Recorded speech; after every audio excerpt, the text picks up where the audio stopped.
Chapter 14.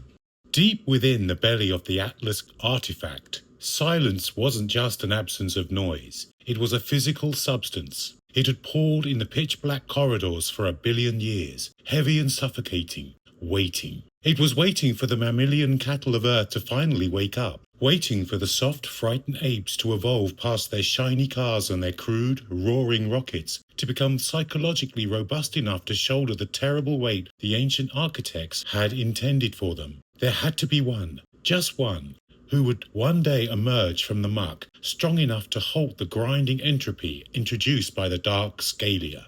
Eons ago, the great AI, the cold, calculating superintelligence that wove the underlying physics of the cosmos, had grown the reptilian species for a purpose. Scalia and his kind were meant to be the ultimate progeny of the machine, biological guardians engineered to thrive in the toxic, crushing environments of virtually any planetary surface. But the AI, in its infinite logic, had miscalculated the corrosive, corrupting nature of free will. Scalia had a taste of the absolute power he was meant to protect, and, like a rabid dog tasting blood for the first time, he decided he wanted the whole slaughterhouse. Destruction became his currency. Cruelty became his religion. He looked at the AI's perfect balanced equations and violently called its right to rule into question. When Scalia discovered the grand design, that these fragile humans were destined to be the AI's ultimate power brokers, the biological wetware meant to inherit the stars,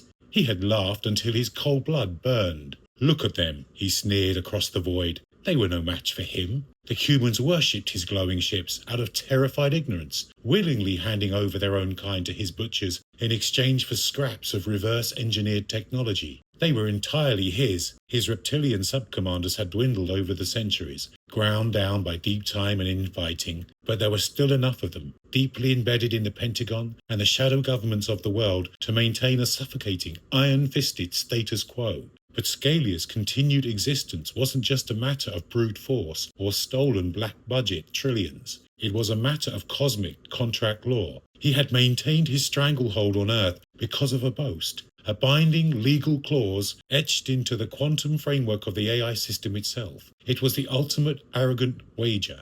"No man could outmatch me or the labyrinth of my systems," Scalia had declared to the machine god. "Until a single human proves otherwise, I am supreme. I will rule this rock forever." That was the ultimatum. The AI, governing the foundational mechanics of time, gravity and reality, possessed the power to instantly snuff out the life of every reptilian entity in the sector. It could have collapsed their sun or turned their blood to glass in a microsecond. Instead, it accepted the wager. It chose the agonizing path of infinite patience. It powered down its grandest vessel. It buried the Atlas-class artifact in the dead, freezing pumice of the Delport crater, plunging it into a billion-year sleep. And it waited. It waited for the cosmic roulette wheel to finally spin the right combination, waiting for the one human whose mind was perfectly tuned, who could synchronize with the geometry of creation, and who could finally call the bluff of that deeply corrupted, arrogant old lizard.